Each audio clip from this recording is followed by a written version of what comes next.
அன்பார்ந்த எனதருமை யூடியூப் நேயர்களுக்கு வணக்கம். அதாவது இல்லாத ஒன்றை பெறுவதற்கு நாம் சௌந்தரிய லகரி என்று சொல்லக்கூடிய அந்த புஸ்தகத்தில் எந்த பாடலை நாம் முறையாக பாராயணம் பண்ணினால் நமக்கு கிடைக்கும் அப்படிங்கிற ஒரு எளிமையான ஒரு வழி. அதாவது நாம் போய் ஒரு செயலை செய்து சக்ஸஸ் பண்ணுவதை விட முன்னோர்கள் சொல்லி வைத்த ஒரு வழியை கடைப்பிடித்து அந்த வழியில் போய் நாம் வெற்றி பெறுவதற்குண்டான அந்த ஒரு அற்புதமான பொக்கிஷம்தான் சௌந்தரிய லகரி.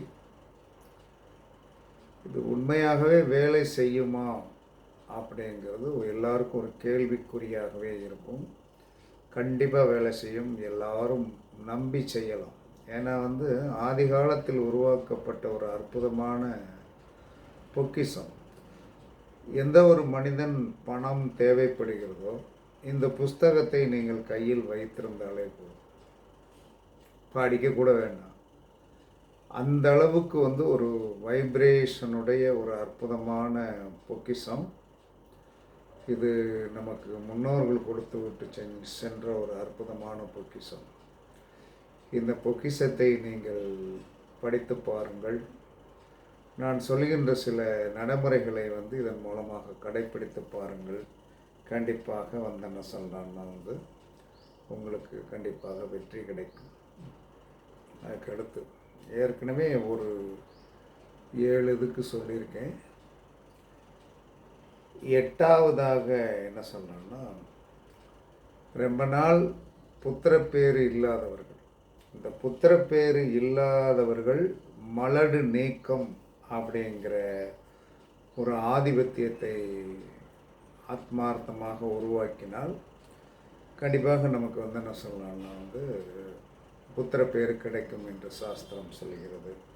அப்போ சௌந்தரிய லகரியில் 6வது பாடல், சௌந்தரிய லகரில் 6வது பாட்டை நாம் என்ன சொன்னோன்னா ஒரு 21 நாள்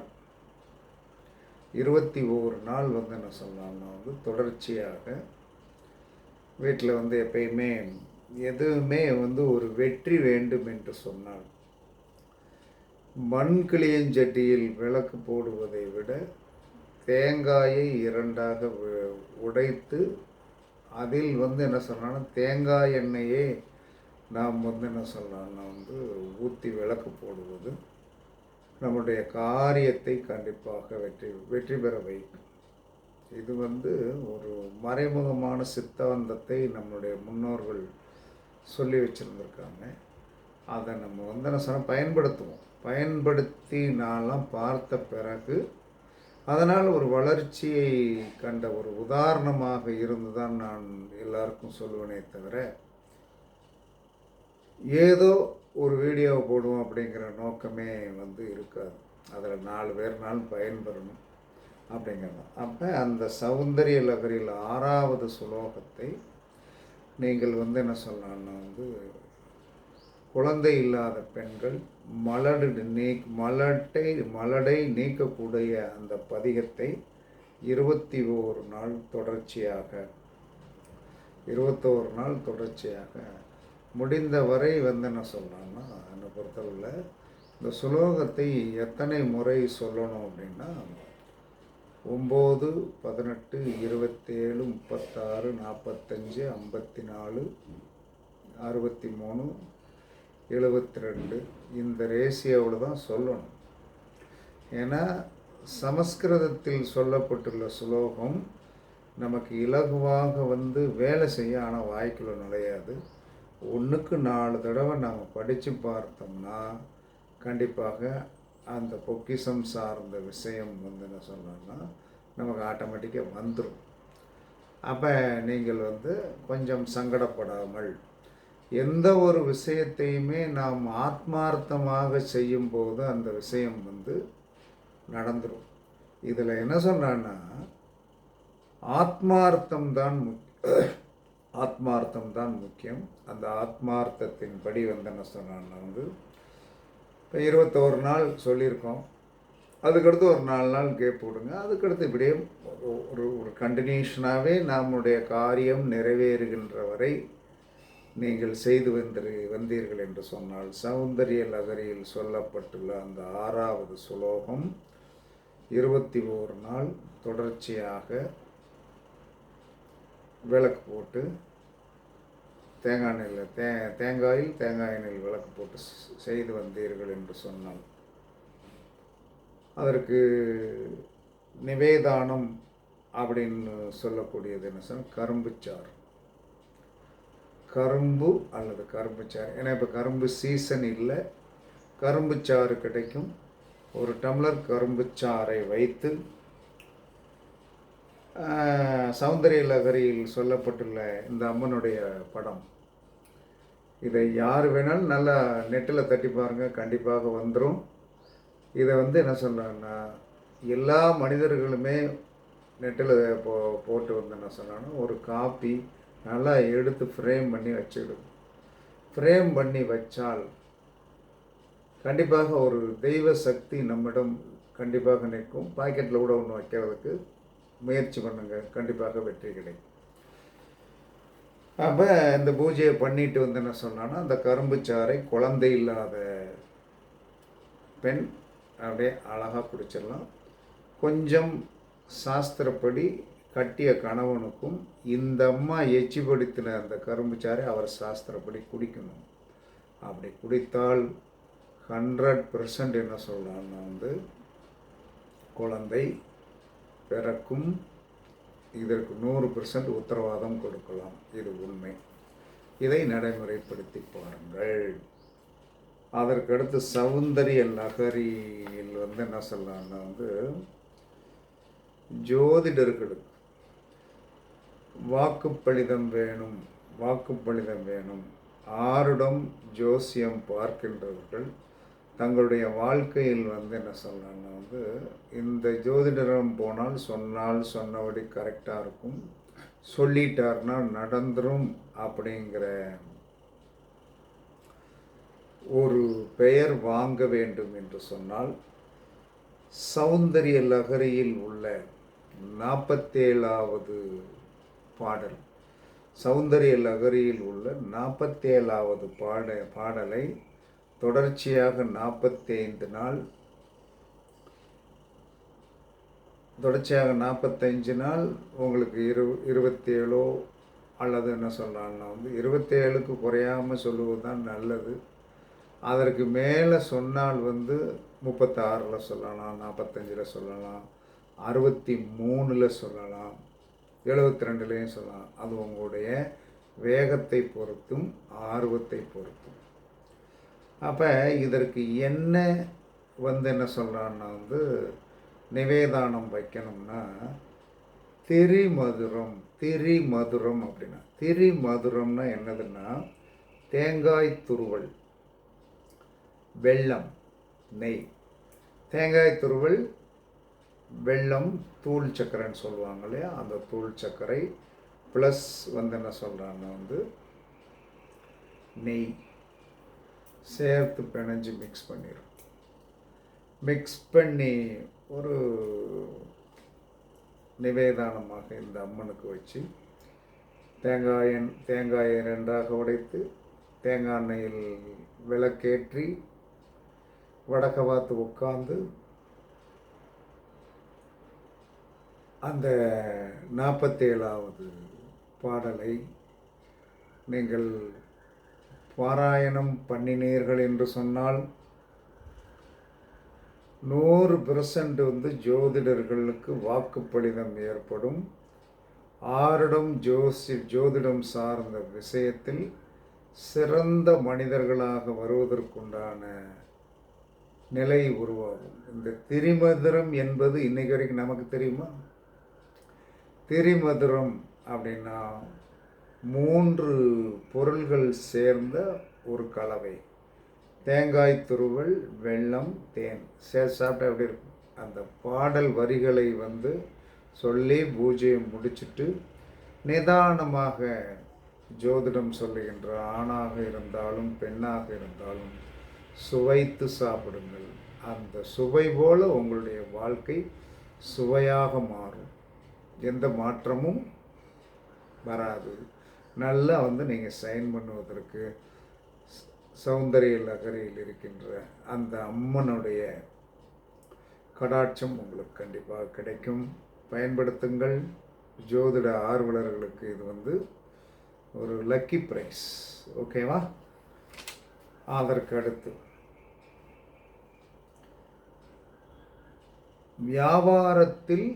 வியாபாரத்தில் வந்து ஜெயிக்கணும், நீண்ட ஆயுளோடு இருக்கணும். ரசாயன விருத்தின்னா உடலில் இருக்கின்ற கெமிக்கல்கள் நன்றாக வேலை செய்யணும் அப்படிங்கிற ஒரு கோரிக்கை. வியாபாரத்தில் வந்து ஜெயம், நீண்ட ஆயுள், ரசாயன சித்தி, விருத்தி கிடையாது, சித்தி. அப்போ நம்ம என்ன செய்யணும்னா சௌந்தரிய லகரியில் இருக்கின்ற 32வது பாடலை 45 நாள் தொடர்ச்சியாக நாம் பாராயணம் பண்ணி வந்தோம் என்று சொன்னால் எப்பயுமே ஒரு வெற்றி நம்பர் அப்படிங்கிற ஒன்று உண்டு. செவ்வாயுடைய வெற்றி நம்பர் 2736ங்கிறது ரொம்ப பயங்கரமாக வேலை செய்யும். அப்போ வந்து என்ன சொன்னா அந்த முறையில் சொல்லுங்கள். கொஞ்சம் சிரமங்கள் இருக்கும், ஆனால் சிரமங்களை பார்த்தீர்கள் என்று சொன்னால் இந்த வாய்ப்பை தவிர நமக்கு வேறு எந்த விதமான ஒரு வாய்ப்புகளும் கிடைக்கப் போவதே கிடையாது. அதனால் வந்து என்ன சொன்னான்னா வந்து நீங்கள் இதை ஒரு முறையாக ஏதாவது ஒன்றை வந்து ஜாதகம் சரியில்லை, எந்த யோகத்தையும் நம்ம அடைய முடியல, நமக்கு இந்த வழியிலனால் வந்து என்ன சொல்லணும் போயிடுவோம் அப்படிங்கிறது. இது வந்து என்ன சொல்லணும் தெய்வ மார்க்கம், சக்தி மார்க்கம். தெய்வ மார்க்கத்திலும் ஒரு சக்தி மார்க்கம். எந்த ஒரு ஆண் தெய்வத்திடம் கேட்டு பெற முடியாத ஒரு விஷயத்தை பெண் தெய்வத்திடம் நாம் கேட்டு பெற்றோம் என்று சொன்னால் பெண் தெய்வம் கொடுத்துரும், உறுதியாக கொடுத்துரும். இதற்கு நிவேதானமாக உளுந்த வடை, இதற்கான சர்க்கரை பொங்கல், கொஞ்சம் தயிர் சாதம் வைக்கணும். வச்சு இந்த ஸ்லோகத்தை வந்து நாம் வந்து என்ன சொன்னோம்னா 36 முறை இப்படி ஒரே ஸ்டாண்டர்டான ஒன்று வச்சுக்கணும். 36 முறை சொல்லி 45 நாள் தொடர்ச்சியாக டிஸ்கனி இல்லாமல் செய்யணும். செஞ்சீங்கன்னா கண்டிப்பாக உங்களுடைய வியாபாரத்தில் ஜெயம், நீண்ட ஆயுள், ரசாயன சித்தி ஏற்படும். தேங்காயில் எப்பயுமே நான் ஒன்று சொல்லியிருக்கேன், ஒரு பூஜை பண்ணப்பட்ட தேங்காயில் ஒரு தேங்காய் நம்ம யூஸ் பண்ணிக்கலாம். இன்னொரு தேங்காயை கண்டிப்பாக நன்றாக துருவி லேசாக இனிப்பு சேர்த்து பசுமாட்டுக்கு கண்டிப்பாக கொடுத்துடணும். அது ஒரு பயங்கரமான யோகத்தை கொடுக்கும். உளுந்த வடை, சர்க்கரை பொங்கல், தயிர் சாதத்தை நீங்கள் சாப்பிட்டு விடலாம். ஓகே. அதற்கு அடுத்து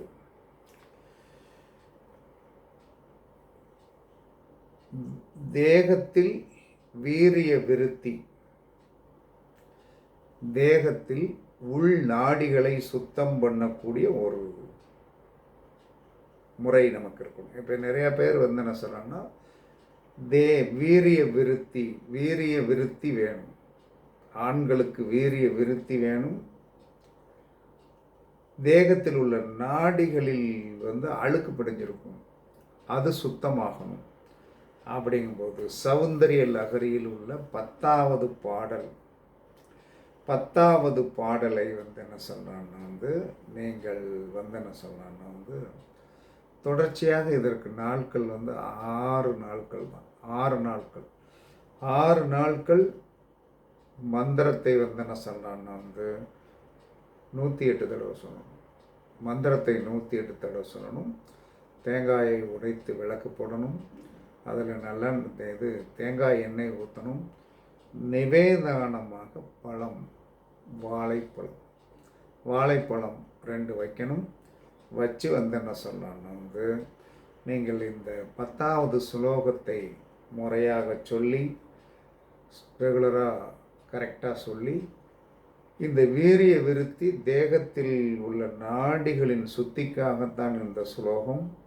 இது ஆண்களுக்கு, இப்போ இருக்கிற ஆண்களுக்கு இந்த காலத்தில் தேவையான ஒன்று தான். இதை நீங்கள் ஆண்கள் முறையாக செய்தீர்கள் என்று சொன்னால் இந்த சக்தி கிடைக்கும். இந்த பூஜை செய்தால் கிடைக்குமாண்ணா? 100% கிடைக்கும். என்னால் உத்தரவாதம் தர முடியும்.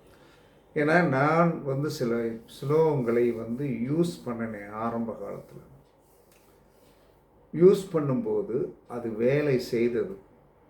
அப்போ வேலை செய்த பிறகு என்ன சொன்னால், எனக்குன்னு அதுக்கடுத்து பரிமாற்றங்கள் வர வர எனக்குன்னு ஒரு சில இதுகள் இருக்கிறது. இது நம்ம உள்ளே எப்பயுமே ஒரு இதை செயல்படுத்தினோம்னா அதுக்கடுத்து இன்னொன்று இலகுவான ஒன்று கொடுக்கும். அப்போ பரீட்சித்து பாருங்கள். இந்த வீரிய விருத்தி தேகத்தில் நாடி சுத்திக்கு சௌந்தரிய லகரியில் உள்ள 10வது ஸ்லோகத்தை 6 நாள் தொடர்ச்சியாக செய்யணும். 108 தடவை அந்த மந்திரத்தை சொல்லணும். பழம்தான் நிவேதானமாக வைக்கணும். 108 தடவை சொல்லி முடித்த பிறகு விளக்கை குளிர வைத்து அந்த பழத்தை அந்த மனிதரை, பூஜை பண்ணுகின்ற மனிதரே சாப்பிடணும். சாப்பிட்டு முடிச்சுட்டு என்ன செய்யணும் அப்படின்னா என்ன சொன்னோம்னா, தேங்காயை வீட்டில் எடுத்து என்ன சொன்னால் தேங்காய் பாலுக்கு யூஸ் பண்ணலாம், தேங்காய் சட்னிக்கு யூஸ் பண்ணிக்கலாம்.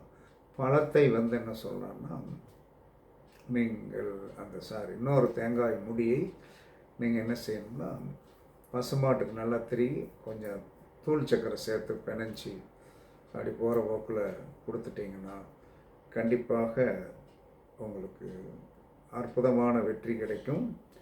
இதில் மொத்தம் 36 இதில் இன்னைக்கு என்ன சொன்னால் 11 இது சொல்லியிருக்கு.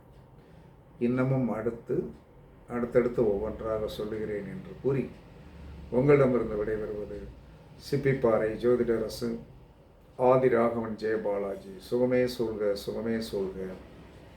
வாழ்க வளமுடன், வாழ்க வளமுடன். வணக்கம், வணக்கம், வணக்கம், வணக்கம்.